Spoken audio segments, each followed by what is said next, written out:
Hello everyone, it's time for Friday's Talking Reds. I've got Mr. Ian Ryan here, who's always a good and inquisitive mind about football, I find. Now you've said that, Mo, people are going to absolutely rinse me on the comments. So I hope that's the plan, yeah. So there's not a massive amount going on in the world of LFC over the last 24 hours. We've had an interview from Marco Grujic. Obviously, Klein's had to go home, but he's coming back.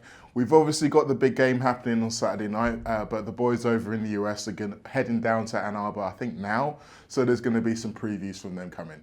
But it's Friday, it's blazing hot, so I thought it was time for some hot takes. So what we're going to do is we're going to run through some predictions for the upcoming season.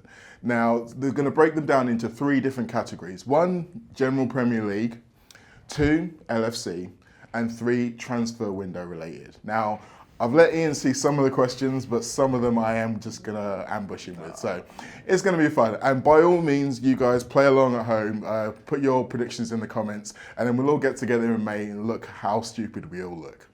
Sounds good? Yeah, I'm up for that. Okay, let's do it. Let's do it. Okay, so the first section, because this is the one that I told him about beforehand, it's going to be the General Premier League section. Now, I'm going to be doing this as well. It's not going to be just Ian. So start at top of the shop, top 6. How do you see it going?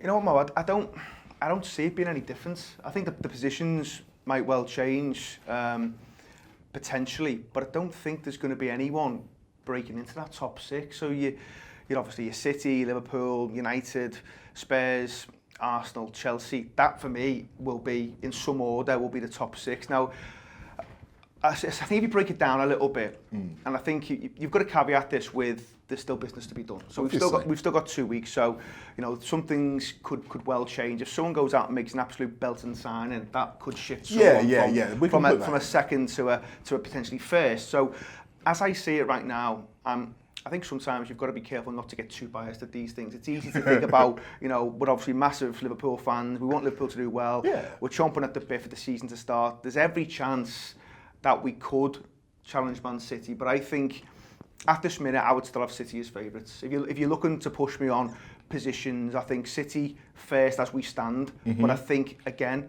there's potential for Liverpool to shift on that. I still think we should be doing 1 or 2 little bits of business. I know we're going to come on to it in a little bit, so we'll touch on that a bit later. I think United 3rd, I'd say Spurs 4th. I think Spurs are a weird one because they've not really done any business yet. No. When I said not done any, they literally haven't done anything. They always leave it late though. They do leave it late, and Daniel Levy's well known for kind of doing bits right at the end of the window. But I think, and I've touched on this in other shows, the problem for Spurs is, or a big problem is, they're getting all the players back late. Yeah. And that's going to cause them a huge issue in terms of preparation for the season. They've obviously got a new stadium as well, so to move into, that's going to be, I think, end of September. I think we're the first game they play in the new stadium, so that could cause an issue for them. They're playing a few aways, 1 at Wembley.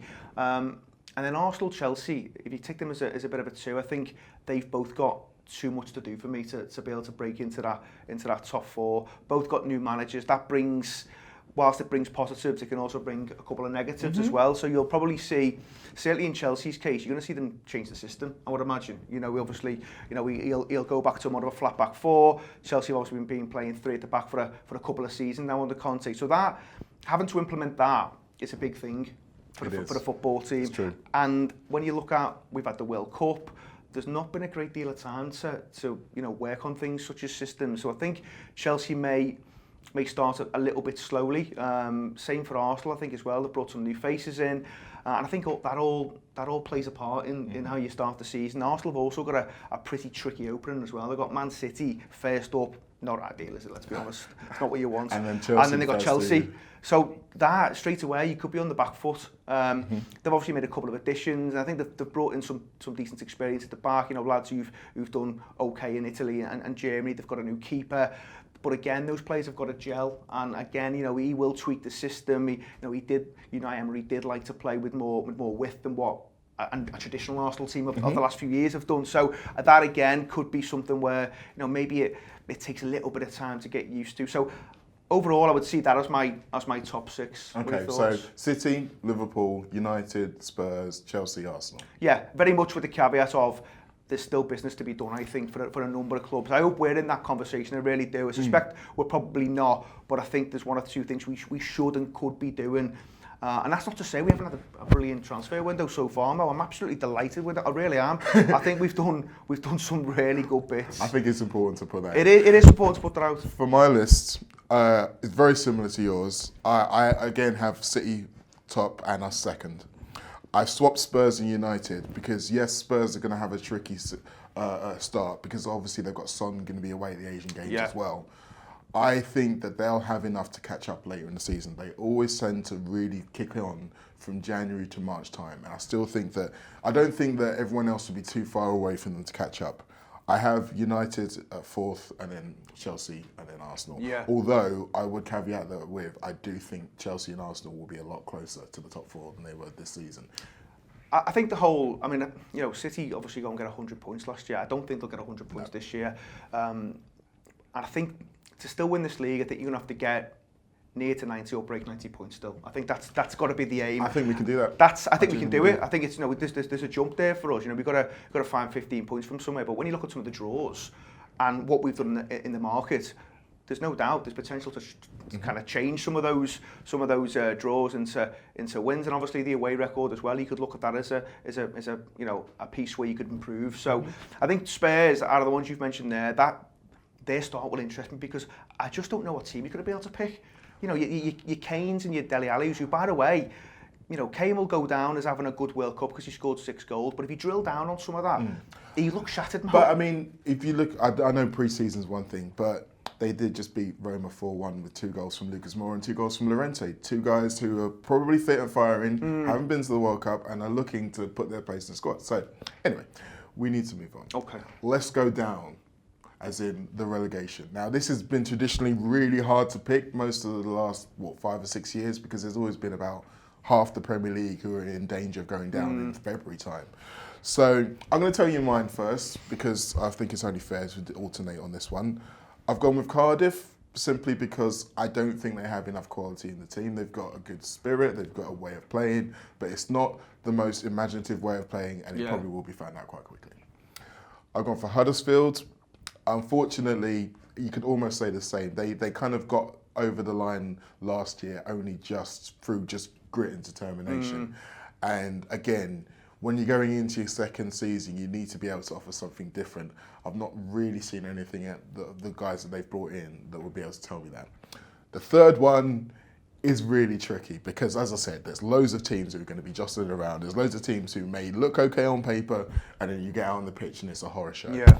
So I've got a kind of a 3 for the last 3. I've got Fulham. You're taking half the league here, aren't you? No, like 5, so a quarter. All right. Fulham, Brighton, and Newcastle. And now the Newcastle one has got an asterisk on it because I believe, coming on to another question we're going to go in, that Rafa will be gone by that point.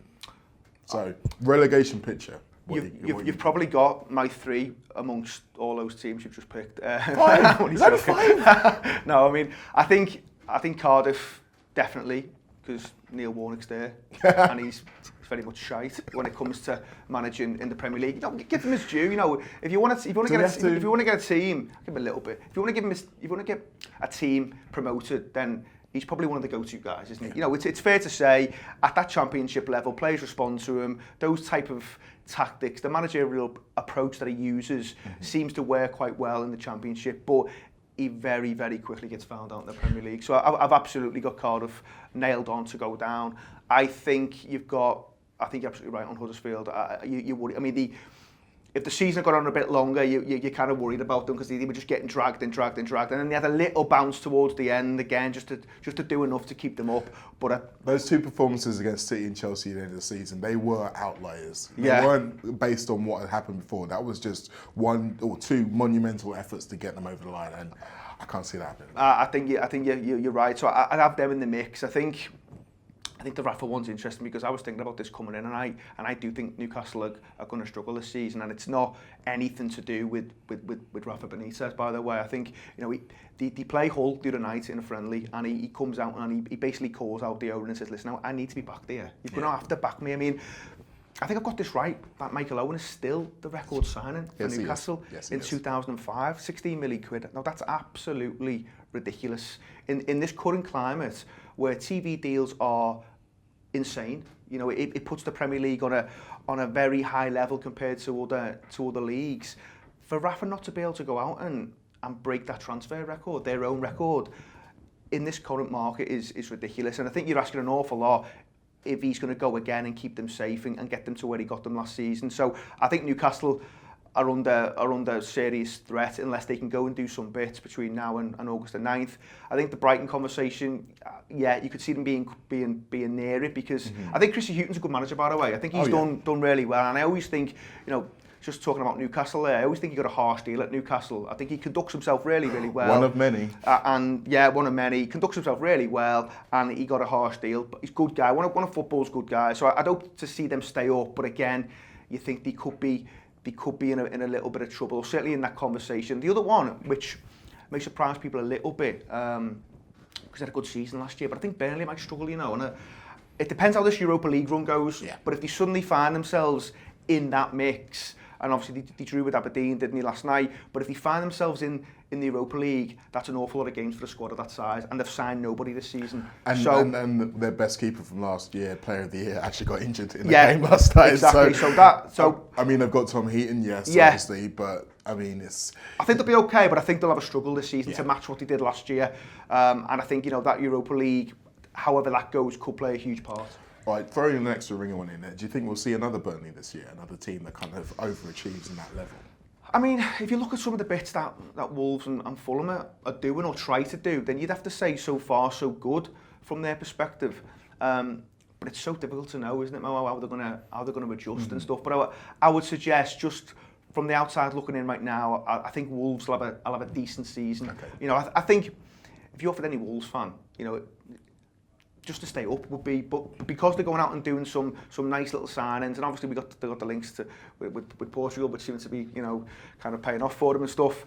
I would expect them to have not necessarily a comfortable season, but you could see them kind of mid-table. Yeah. Now the Wolves question is really interesting, because you're dead right. If you ask the fans, they would take 16th or 17th all day long.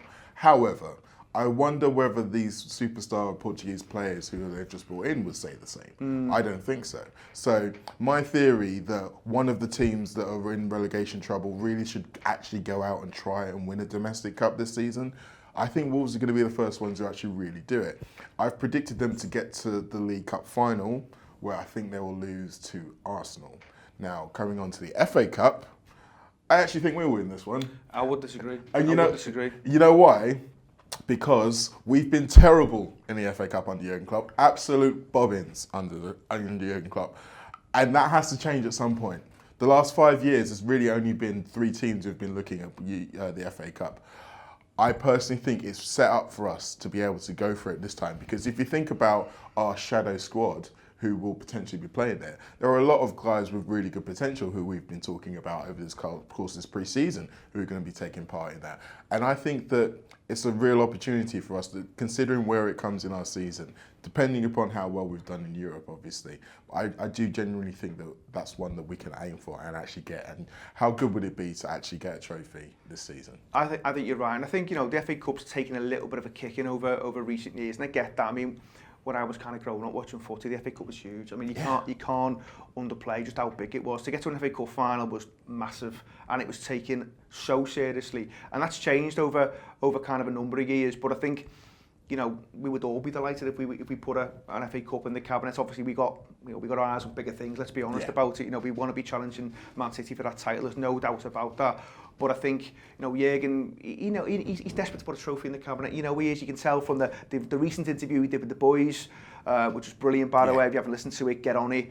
You can tell that he really wants silverware. So I think he'll take the FA Cup seriously. You're putting before about other teams trying to win a domestic trophy. I always struggle with teams like Leicester, for instance, who are resting players in the FA Cup and the League Cup.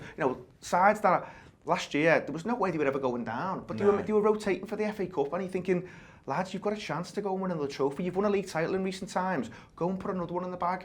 But they decided to rotate, and I think that's bonkers, and that doesn't do the tournament any good when you've got sides like that rotating. But and Leicester's a really good example, because I mean, even an actual semi-final, a trip to Wembley. I mean, when was the last Leicester fans or friends of Leicester fans will probably correct me here, but I genuinely don't remember the last time they played Tranmere in a League Cup final not that long ago. I think Heskey actually plays and scores, but it's been a while. If Heskey's playing for Leicester, that's kind of long ago. Yeah, man. it's been a while. It's been a while. Yeah. But that's the point. I mean, that's something that they can see as progress. And I mean, say going from 10th to 8th in the Premier League is kind of progress, but it's not really tangible. You're not really going to remember it. Whereas obviously we know better than most people, a day out, a final, a chance of winning a trophy. These are the things that are really important and you really are going to remember and can be the catalyst for better things in the future. Right, we're going to go on to more Liverpool-centric questions now. I'm going to do two together because they're kind of together. Who do you think will be our top scorer? Okay.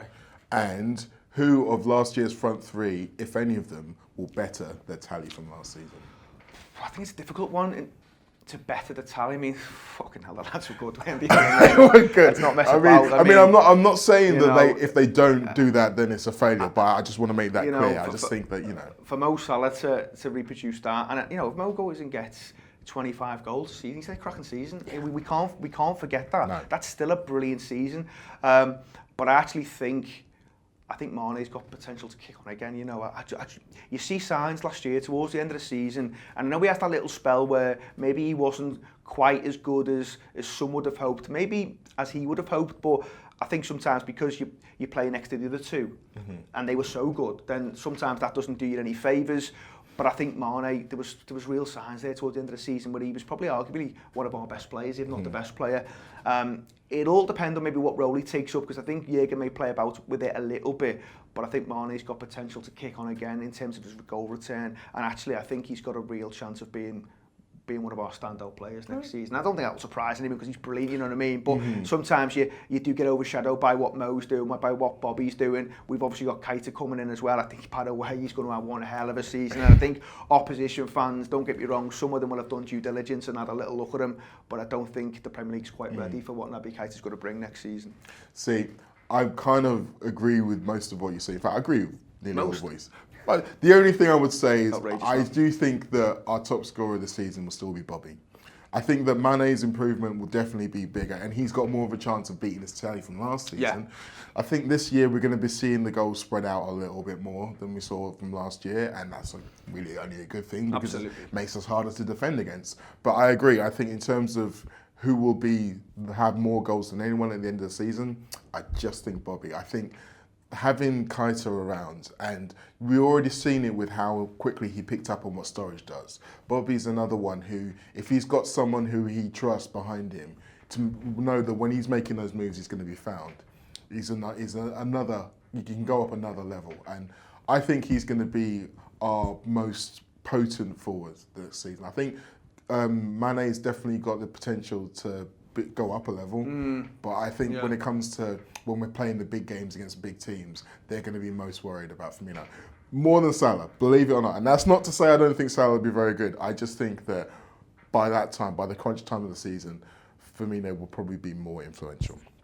Okay, so next LFC questions. Let me see what else I've got here. Okay, who's going to get more minutes, Curtis Jones or Ben Woodburn? I think Curtis Jones. I think there's maybe a conversation around what you do with Woodburn. Do you loan him out? Do you keep him around the place? He doesn't. I mean, we've not really seen loads of him, so it's hard to know what his current level is, Mo, to be honest. But you can only assume from the fact the manager's not really used him an awful lot that he doesn't think he's quite ready yet. Now, I think with Curtis Jones, from what I hear, there's and I mean this in a really good way, there's an arrogance about him. Yeah. I think he knows he's good, and he is good. Now, I remember an interview Gerrard gave going back to September, and he absolutely waxed lyrical about him. And if you listen to see how Gerrard talks about players, especially young players, he doesn't lavish them with praise. He never does. But he said about Curtis Jones, he said, listen, we built a team around him. That's how good he is. The under-18s, he's only 17, doesn't turn 18 till January, I think it is. But he looks like a player. Now, you're 17, and it's one thing doing it at different levels and pre-season. That does not mean you can suddenly come in and start playing Premier League games and getting a string of them. And you wouldn't want that either, by the way, because you don't want the pressure on the lad. And it's important that we've got enough squad members where you're not relying on kids again to have to come in and potentially do bits. But I think, sitting here right now, that's a player who you've got to be excited about. There's a couple of others as well, but Curtis Jones looks a player. Okay, final LFC related one. Golden Samba. who's going to get it this year? Actually, no, sorry, scratch that. I've got another LFC Okay. one, but that's still a question, by the way. You can Okay. still answer. It's just not the last one. I might not. Go on. I will answer. Go on. What was the other one? The other one is who's going to be our best signing? And I think you've kind of already answered. I have. I mean, you know what? And you maybe want to try and be creative with this and say somebody else, but I just think from what I've seen when he was in Germany, and obviously, you know, everyone goes away and looks at the compilations that people put together. You've watched him in pre-season. Everyone knows who I'm talking about. The boy Naby just looks like he's going to absolutely cause mayhem. He's going to cause mayhem, and I don't think there's very few players who operate like he operates. You know, the ability to go past 2 or 3 lads at a time, that turn of pace, carries the ball so well, and then he's capable of just slotting a lovely little ball. And we've seen it on pre-season. You know, he finds little pockets and he can slide balls in between full-backs and centre-halves, and that ability to run at the heart of teams is just so important. I think he's going to be, for Liverpool fans who haven't seen him, specifically guys who regularly go to games, he's going to be one of those guys, when you're at the ground, you find yourself just watching just him. Because I've been doing it on TV. And when we were, I went to Blackburn away, and the time that he was on, I was doing it there. Because he is just all action. There's always something that he's doing that affects the game, whether it's positioning when we're defending, whether it's how he brings the ball forward, how he uses the ball, or even just what he does when he's on the ball. I've got Keita down as well. I think Alisson will be good, if unspectacular, but I think Naby's the one we're all going to be talking about. I think so. I think the Alisson points there, I mean, again, we can't underplay just how important it was to sort that out. And whilst I talked at the beginning about wanting to do a little bit more business, you know, if you'd have told me we at the end of last season we were going to go and get Alisson, that would have felt huge, because you knew how much of a problem that area was. We've now hopefully gone and solved that for such a long time. But I just think, you know, if you want this window to be perfect, as fans, we get a little bit, you know, we always want more, don't we? Which, you know, you can't always have everything, but you do, because that's what being a fan's about. You're dreaming about being the best you can possibly be, and if you want to say this window's a 10 out of 10, I just feel if Liverpool can go and do something in that final third again, if you could get someone who could play that attacking midfield position like Fekir and operate the front three, and that's a lot to ask, but if they could do something like that, that would be great. There was a rumour, or I say rumour, technically a transfer rumour today, that Borussia Dortmund have put a €70 million price on Pulisic, according to Kicker. I mean, you'd have to be interested in a player like Pulisic. We've obviously had a little recent snapshot of him, but we all know that the reputation the boy's got. I think one other one as well, if I'm going to be really kind of greedy, I suppose, is I've got a little concern about centre-half. You know, with an injury away from Van Dijk, all of a sudden having to look at maybe a Lovren and a Mata partnership again. And whilst I think Lovren's come on loads recently, I think a lot of that down. You've got to get the player credit, because you know, he's responsible for his own performances, but I also think Van Dijk's lifted Lovren's performance levels up another notch or two for Liverpool. I worry about Joel Matip. Yeah. I worry about him from an ability point of view, and I worry about him from a staying fit point of view, because he seems to have a body that's made of skips, which is no good to anyone. And then you've got Ragnar Klavan, who, again, you know, listen, Klavan's all right for bringing him in for the odd game, but you wouldn't want to see him maybe get a sustained run in the team, because I don't think his level's quite where it needs to be. Joe Gomez comes into the conversation. Again, not seen loads of him at centre-half, have we, Mo? So we don't really know what his level's going to be at centre-half. You know, Jürgen will be watching him closely, and maybe he thinks he can definitely go at centre-half this season. So maybe we've got just enough there, but if I was just being a little bit risk-averse, I'd be thinking, well, is there something we could do at centre-half just to maybe give us a bit more quality back up? I want to do it all, honestly. I want to win it this year. Leave nothing to chance, boys. I'm not a big guy on Football Manager or anything like that, but I'd be very interested to see how you get on when you play. I'm all over the place.